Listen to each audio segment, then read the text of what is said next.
Chapter 6 भाग 2। आर्यन सिंह दस्तावेज में दर्ज उस विकास कौशल को बार बार पढ़ रहा था। गहन निद्रा स्वप्न, एक ऐसा मानसिक गुण वाला विकास कौशल जो किसी भी पालतू प्रजाति को, चाहे उसमें मूल रूप से मानसिक गुण हो या न हो, सही संसाधनों की उपस्थिति में मानसिक तत्व प्रदान कर सकता था। शुरुआत में उसे यह थोड़ा उलझा हुआ लगा था, लेकिन जैसे जैसे उसने विवरण पढ़ा वैसा लगा जैसे किसी गहरे रहस्य के पर्दे हट रहे हों।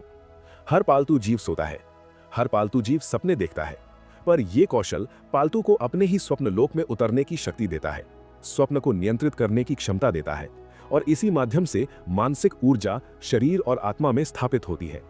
आर्यन को धीरे धीरे इसकी असली अहमियत समझ आई। दरअसल विकास कला कोई जादुई घटना नहीं, बल्कि एक ऊर्जा सेतु होती है जो पालतू को उन तत्वों को स्वीकारने में सक्षम बनाती है जिनसे उसका मूल स्वरूप कभी जुड़ा ही नहीं था। ठीक वैसे ही जैसे कोई अग्नि तत्व वाला जानवर जल तत्व को सीधा नहीं ले सकता जब तक कि कोई ऐसा माध्यम न हो जो जल तत्व की शक्ति को उसकी ऊर्जा धारा में बांध सके। ये गहन निद्रा स्वप्न वही माध्यम था, एक सुरक्षित पुल। लेकिन समस्या यहां से शुरू होती थी। ब्लू स्टार पर इस कौशल का अस्तित्व ही नहीं था। वहां के वैज्ञानिक मानसिक तत्व की अवधारणा को हमेशा अस्पष्ट मानते रहे थे, और इसलिए संबंधित अनुसंधानों को या तो नजरअंदाज किया गया या वे असफल रहे। नतीजा ये हुआ कि क्यू या कहें हिमरेखा के विकास के लिए आवश्यक ये विधा ब्लू स्टार पर एक दुर्लभ ही नहीं बल्कि अनसुनी तक थी। जब क्यू विकसित होगी और सब उसके नए रूप को देखेंगे तब मैं क्या कहूंगा, किससे सीखा, कहां मिला, कैसे मिला। वो हल्के से बालों पर हाथ फेरते हुए तनाव हटा देना चाहता था, लेकिन ये सोच लगातार तैरती रही।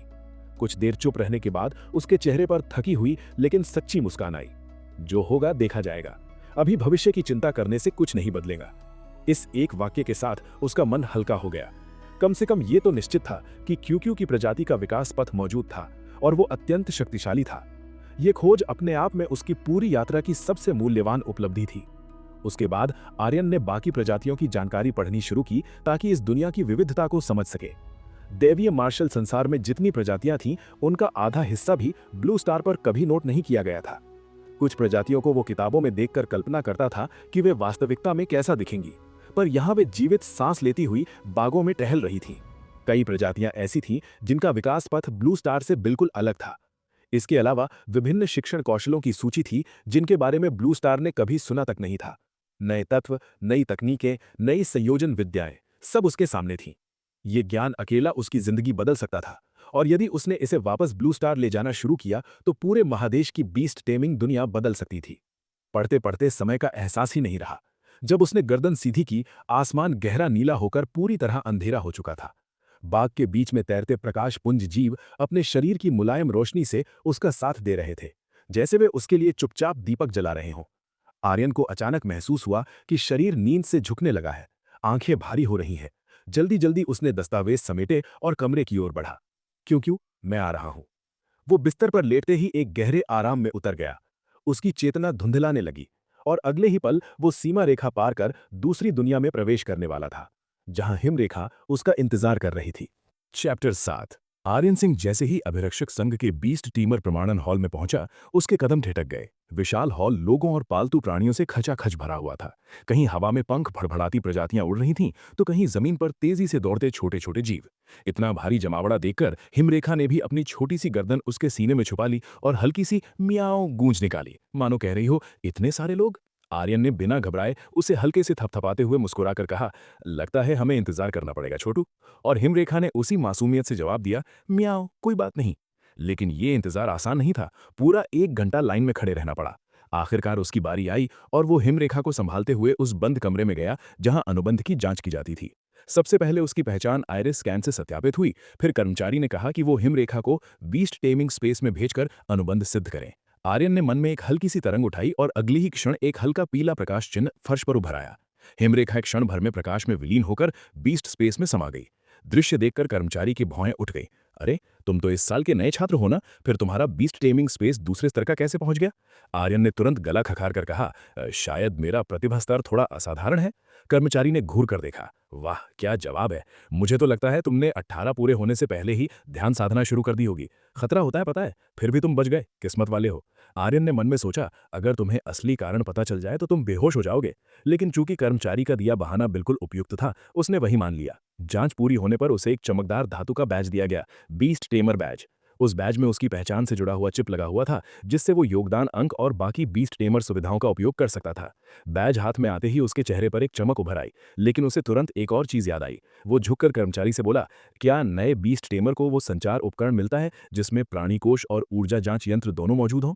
कर्मचारी ने गर्दन हिलाई, यहाँ नहीं मिलेगा, मुख्य हॉल के सेवा केंद्र से ले लेना। आर्यन ने आभार प्रकट किया और सीधे मुख्य हॉल की ओर बढ़ गया। उसकी चाल में हल्की सी खुशी छलक रही थी। प्राणी कोष हर प्रजाति का विस्तृत डेटा दिखाता है। ये किसी बीस्ट टेमर के लिए एक तरह से दूसरा दिमाग होता है। वहीं ऊर्जा जांच यंत्र किसी भी पालतू प्राणी की प्राकृतिक ऊर्जा मात्रा को नापता है, जिससे शक्ति का सटीक आकलन संभव हो जाता है। ये दोनों उपकरण बाजार में भी मिलते हैं, लेकिन कीमत इतनी ऊंची कि आर्यन जैसे सामान्य युवक खरीदने का सोच नहीं सकते। यही कारण था कि वो इस मुफ्त सुविधा का लंबे समय से इंतजार कर रहा था। सेवा केंद्र की युवती ने मुस्कुराते हुए उसे नया संचार उपकरण दिया और पुराने उपकरण का सारा डेटा नए में स्थानांतरित कराया। औपचारिकता पूरी होते ही उसने अपना घिसा पिटा पुराना यंत्र डिब्बे में रख दिया। अब उसकी जगह लेने वाला चमचमाता नया उपकरण उसके हाथ में था। हॉल में कई अनुभवी टेमर भी घूम रहे थे। तभी उसकी नजर एक युवक पर पड़ी जिसके कंधे पर एक हरा शिखरधारी गरुड़ आराम से बैठा था। वो ब्लू स्टार के प्रसिद्ध हरित पंखी गरुड़ वर्ग का था और उसके पंखों की चमक देखकर आसानी से समझा जा सकता था कि वो अब शिशु चरण में नहीं था। जिज्ञासा से प्रेरित होकर आर्यन ने अपना नया यंत्र सक्रिय किया और चुपचाप उस गरुड़ को स्कैन किया। उपकरण के चारों ओर एक घूमता हुआ प्रकाश वृत्त बना और कुछ क्षण बाद जानकारी उभर आई। प्रजाति हरितपंखी गरुड़, श्रेणी निम्न नेता जाति, तत्व वायु, वृद्ध चरण, उच्चतम किशोर, ऊर्जा मात्रा 3942 बोवा।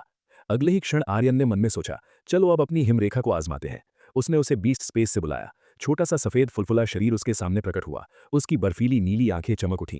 आर्यन ने उसे स्कैन किया और 1 सेकंड के भीतर स्क्रीन पर उसकी प्यारी सी तस्वीर और संपूर्ण जानकारी उभर आई। चैप्टर 7 स्नो ब्लो भाग 2।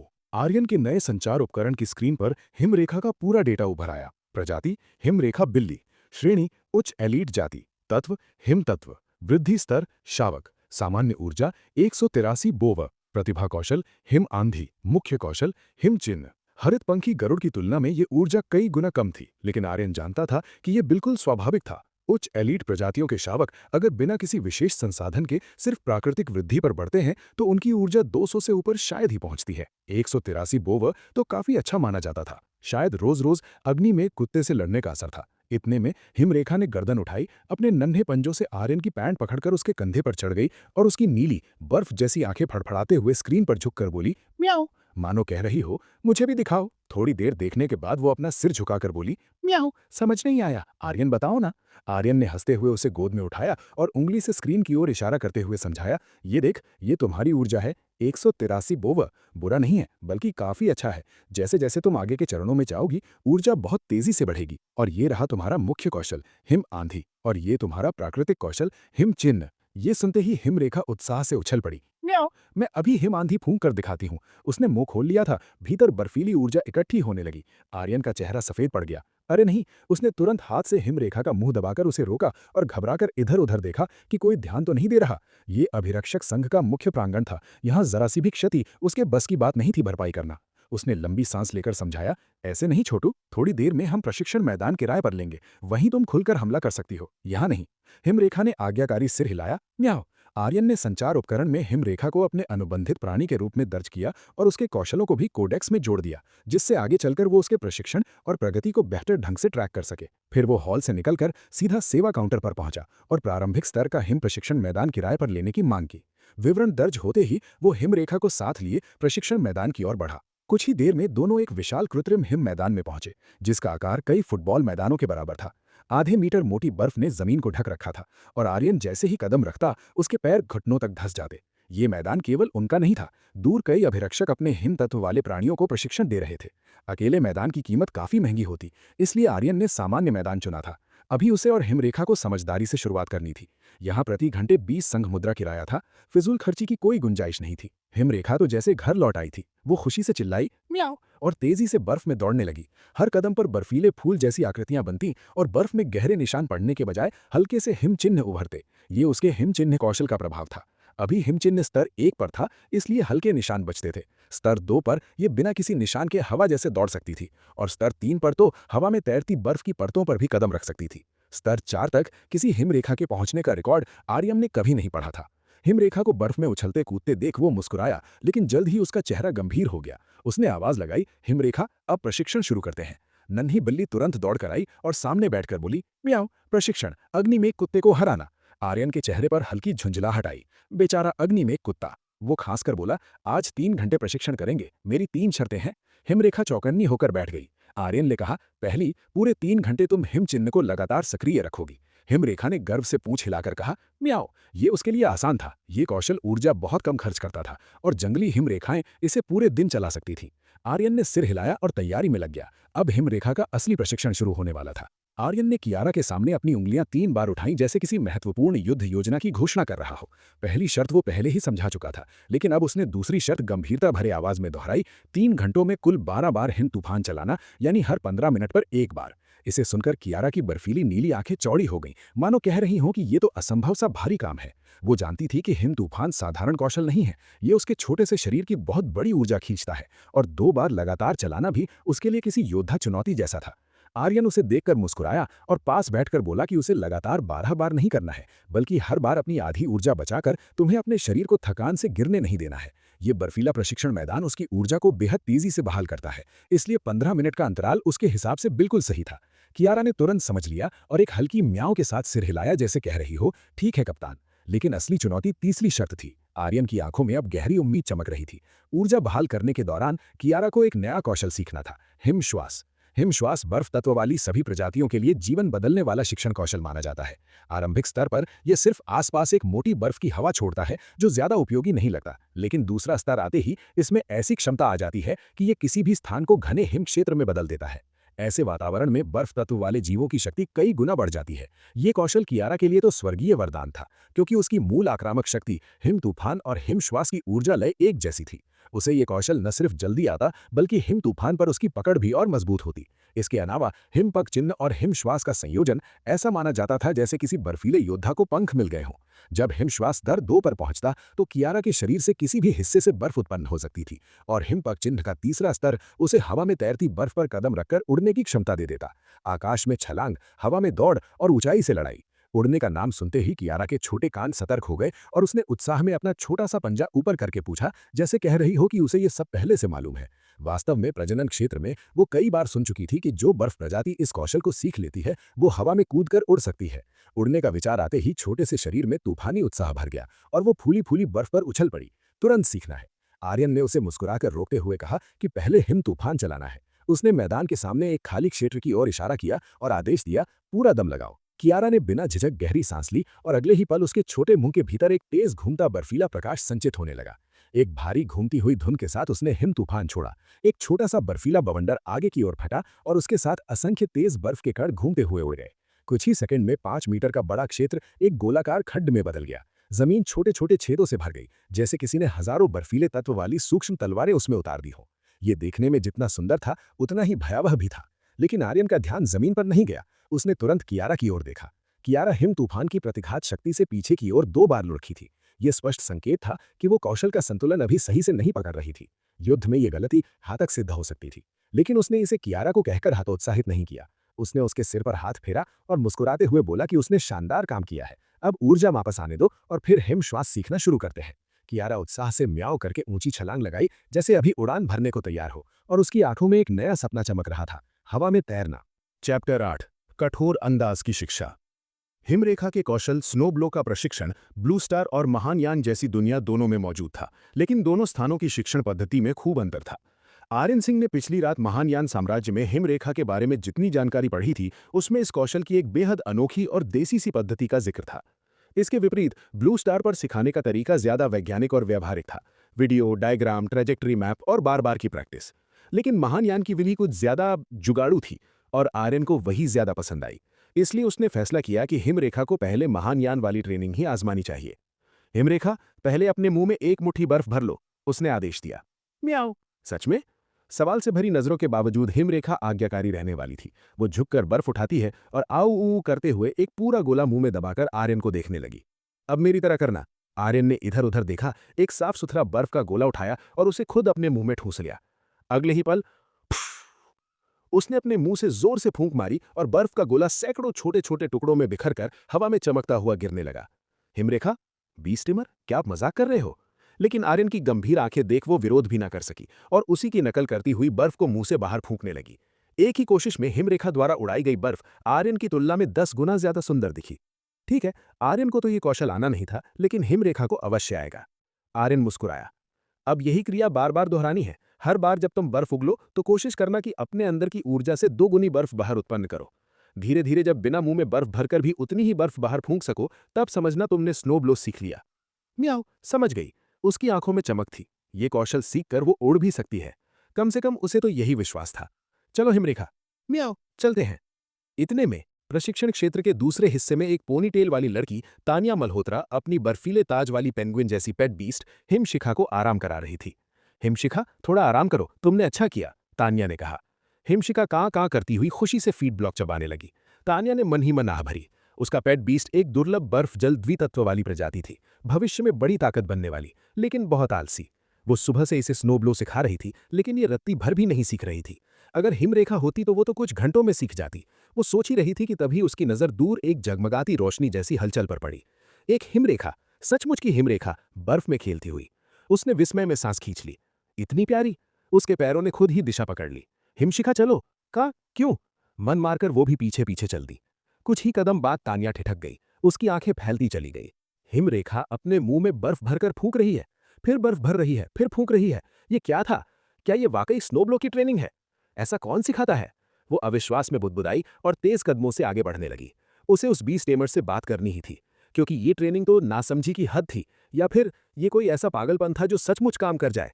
तभी उसने आर्यन को देखा और उसकी हैरानी दोगुनी हो गई। जैसे ही तान्या मल्होत्रा हिमरेखा के पास पहुंची, उसे आखिरकार उस दूसरे 20 टेमर का चेहरा साफ दिखाई दिया। उसकी उम्र भी लगभग उसी जैसी थी, लेकिन उससे कहीं ज्यादा प्रभावशाली व्यक्तित्व वाला। इतना हैंडसम। नहीं नहीं, तान्या नहीं, तुम यहां डांटने आई हो। ध्यान दो, ध्यान। लेकिन हैंडसम तो है। वो अपनी उलझी हुई सोच को दबाती हुई तेजी से आर्यन सिंह के पास पहुंची और बिना किसी प्रस्तावना के लगभग फट पड़ी। क्या आपको पेट बीस्ट को ट्रेन करना आता भी है? स्नो ब्लो ऐसे थोड़ी सिखाया जाता है। आप हिमरेखा के प्राकृतिक प्रतिभा को बर्बाद कर रहे हैं। आर्यन सन्न रह गया। वो तो बस शांति से हिमरेखा को ट्रेन कर रहा था, और ये लड़की अचानक आकर उसकी पूरी तकनीक पर सवाल उठा रही थी। ठीक है, मानना पड़ेगा, महान यान साम्राज्य की शिक्षण पद्धति ब्लू स्टार वालों को एकदम अजीब ही लगेगी, पर इतना भी क्या। थोड़ा झुंझलाते हुए आर्यन ने हिमरेखा की ओर देखा। हिमरेखा, तैयार हो? आत्मविश्वास है? म्याऊं, मतलब बिल्कुल है। तो चलो एक बार ट्राई करते हैं। हिमरेखा ने गंभीर भाव से सिर उठाया, सामने खुले क्षेत्र की ओर देखा, अपने छोटे से मुंह को गोल किया और एक गहरी सांस लेकर पूरी ताकत से फूंक मारी। क्षण भर में उसके सामने लगभग 2 मीटर के क्षेत्र में बर्फ के सफेद नीले गुच्छे हवा में प्रकट हुए और मुलायम कपास जैसे फाहों की तरह नीचे तैरते हुए गिरने लगे। स्नो ब्लो सफल। आर्यन और हिमरेखा दोनों ने अपनी गर्दन मोड़कर तान्या की ओर देखा। तान्या की आंखें फटी रह गईं, उसके चेहरे का रंग उड़ चुका था। एक क्षण के लिए दुनिया शांत हो गई। मैं वो बोल ही नहीं पाई। अगर जमीन में दरार खुल जाती तो वो उसी में समा जाती। वो तो सोच रही थी कि ये लड़का बेवकूफी कर रहा है, लेकिन उसका तरीका वास्तव में काम कर गया। उसने कभी नहीं सुना था कि बर्फ मुंह में भरकर फूंक मारने जैसी अजीब क्रिया से स्नो ब्लो सीखा जा सकता है। ये तो मजाक जैसा था, लेकिन जो कई घंटों में नहीं होता, यहां कुछ ही मिनटों में हो गया। आखिरी उम्मीद बचाते हुए तान्या ने धीमे से पूछा, इस इस तरीके से तुम्हें स्नो ब्लो सीखने में कितनी बार अभ्यास करना पड़ा? ब्लू स्टार पर जो शिक्षण विधि उपलब्ध थी, उसे कई विद्वानों ने परखा था। तान्या को पूरा भरोसा था कि ये जुगाड़ वाला तरीका उतना प्रभावी नहीं हो सकता। आर्यन ने हिमरेखा की ओर देखा। शायद 18 बार? म्याऊं म्याऊं, नहीं, 16 बार। हिमरेखा ने तुरंत पंजा उठाकर विरोध जताया, जैसे कह रही हो, मैं इतनी बेवकूफ नहीं हूं। ओ हां, आर्यन ने सिर हिलाया। 16 बार था। तान्या स्तब्ध। 16 बार? ये तो मजाक भी नहीं, ये तो अपमान है। उसी समय पास में तान्या का पेट बीस्ट हिमशिखा, जिसका नाम आइस क्राउंड पेंगुइन था, धीरे धीरे चलते हुए पहुंचा और एक कां की नाराज आह भरी। आर्यन ने उत्सुकता से नया कम्युनिकेटर निकाला और हिमशिखा को स्कैन किया। प्रजाति हिमशिखा। श्रेणी निम्न नेता प्रजाति। तत्व जल प्लस हिम। विकास स्तर किशोरावस्था। सामान्य ऊर्जा हास 265 बोवा। प्रतिभा कौशल जल तरंग, कोर स्किल, हिमकाट, जल गोला। आर्यन ने मन ही मन सोचा, ओ ये तो पास के सरकारी हाई स्कूल आइस क्राउन हायर सेकेंडरी की मानक प्रजाति है। तो ये लड़की उसी स्कूल की होगी। तान्या, जो अभी अभी अपनी मूर्खता पर शर्म से लाल हो चुकी थी, अब आर्यन को नई दृष्टि से देख रही थी। क्या ये तरीका सचमुच श्रेष्ठ है? क्या हिमशिखा भी इससे जल्दी सीख सकती है? कुछ क्षण झिझकने के बाद वो धीमे से बोली, क्या आप मुझे भी ये तरीका सिखा सकते हैं? उसके स्वर में शर्म भी थी और विनम्रता भी। आर्यन ने बिना बोले अपनी उंगलियों से हल्का सा इशारा किया। मतलब, सिखा दूंगा, पर मुफ्त में नहीं। तान्या समझ गई। उसने होंठ दबाए और बोली, 2 प्रथम स्तर की ऊर्जा घनियां, आपकी हिमरेखा के लिए। यही शुल्क। 2 ऊर्जा घनियां, लगभग 1000 अलायंस कॉइन। आर्यन के भीतर चमक दौड़ गई। वो वैसे भी आज के प्रशिक्षण के बाद हिमरेखा के लिए एक ऊर्जा घनी खरीदने का सोच रहा था। ये सौदा तो शानदार है। ठीक है, उसने तुरंत कहा।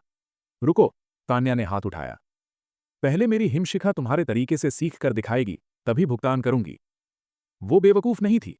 बिना प्रमाण के किसी को 1000 कॉइन दे दे? कभी नहीं। ठीक है, आर्यन ने सहजता से स्वीकार किया। 3 घंटे की ट्रेनिंग में तुम्हारी हिमशिखा 100 से ज्यादा प्रयास कर लेगी। परिणाम मिल ही जाएगा। और इस तरह प्रशिक्षण क्षेत्र में एक अनोखे, कठोर अंदाज के प्रशिक्षण की नींव पड़ी। चैप्टर 8 कठोर अंदाज की शिक्षा भाग 3। क्या कोई ऐसा भी पेट बीस्ट होगा जो 100 बार अभ्यास करने के बाद भी स्नो ब्लो ना सीख पाए? नहीं ना, कभी नहीं। तान्या मल्होत्रा को अभ्यास की सभी सावधानियां समझाकर आर्यन सिंह वापस हिमरेखा के प्रशिक्षण में जुट गया। स्नो ब्लो सीख लेने के बाद हिमरेखा की ताकत लगभग पूरी तरह लौट आई थी और वो आज का दूसरा फ्रॉस्ट स्टॉर्म कर सकती थी। आर्यन ने शांत स्वर में कहा, हिमरेखा, इस बार पूरा जोर मत लगाना। पिछले वाले झटके में तुम 2 बार पलटी थी। खुद को स्थिर रखो। ताकत कम करके भी संतुलन बनाओ। म्याओ, समझ गई।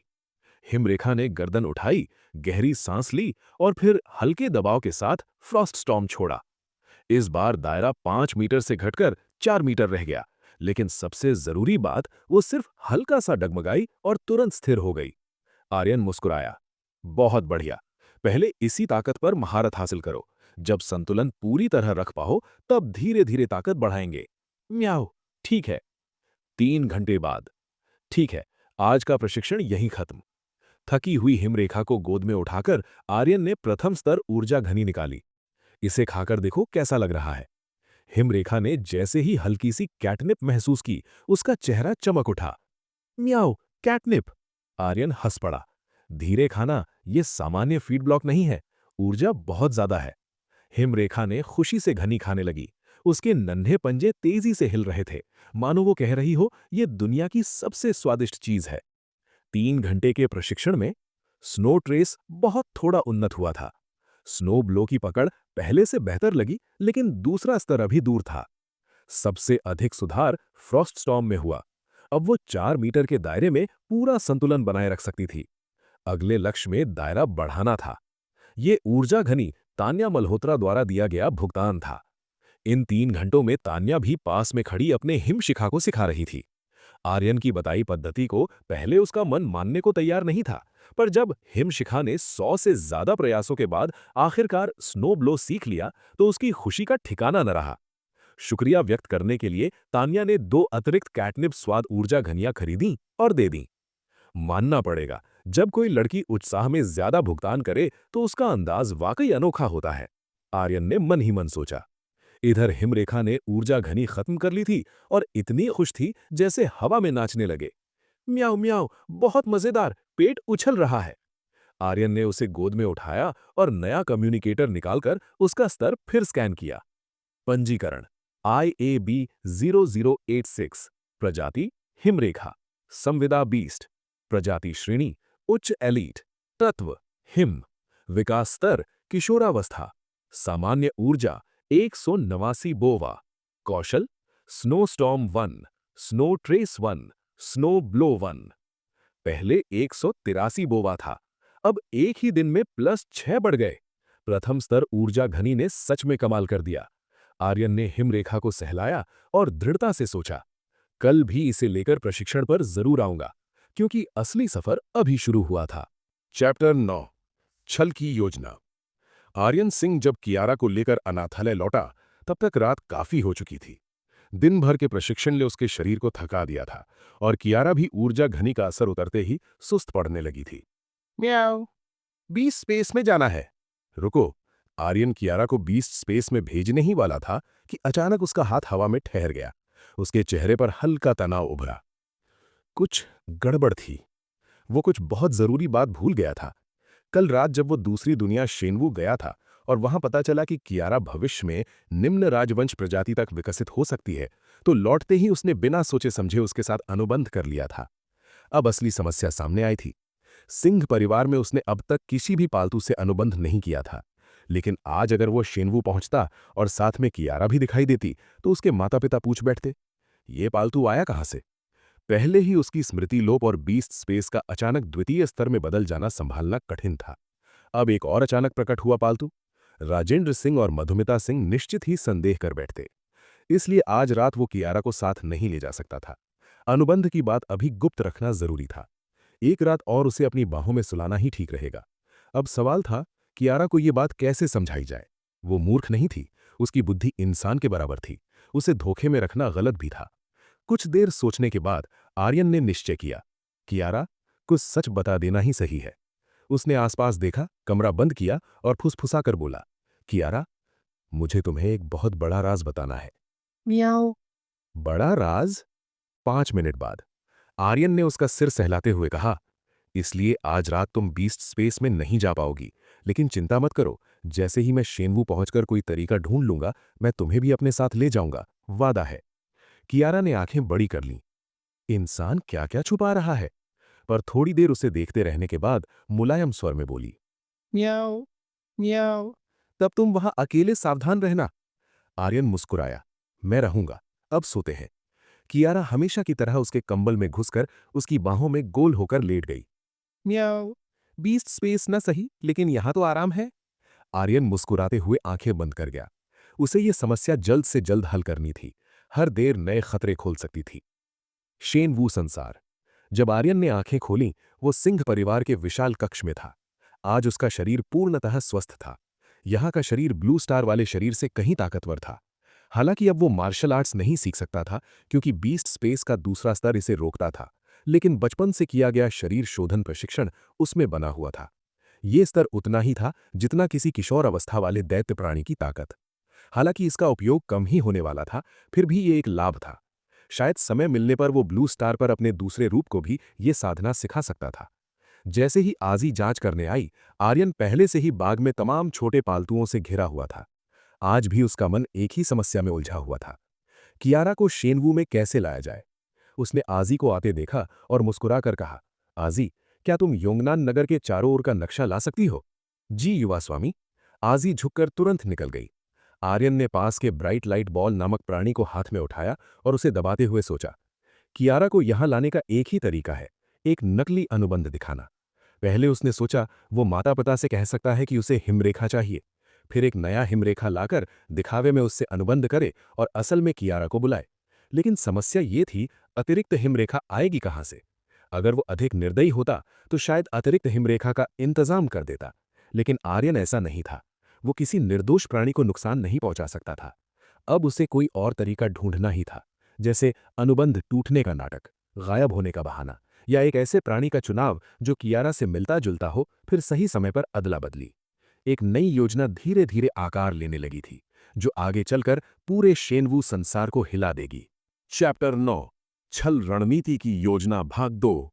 इसलिए पहले वाला तरीका तुरंत खारिज करना पड़ा, लेकिन उसी असफल योजना ने आर्यन सिंह को एक नई दिशा दे दी। पहली योजना इसलिए गलत थी क्योंकि यदि एक अतिरिक्त हिमरेखा आ जाती या एक कम हो जाती तो सिंह परिवार आसानी से नोटिस कर लेता। लेकिन अगर हिमरेखाओं की संख्या इतनी अधिक होती कि एक ज्यादा या कम होने से कोई फर्क ही नहीं पड़ता, तो क्या यह तरीका काम कर सकता था? शेनवू महाद्वीप में बीस्ट टेमर दो तरीकों से अपना पालतू प्राप्त करते थे। खरीदकर अनुबंध करना, जंगली क्षेत्रों में पकड़कर अनुबंध करना। यहां ब्लू स्टार की तरह कोई निजी ब्रीडिंग सेंटर नहीं थे, बल्कि प्रत्येक क्षेत्र में प्राकृतिक दैत्य आवास थे जहां विभिन्न प्रजातियां स्वतः ही पनपती थीं।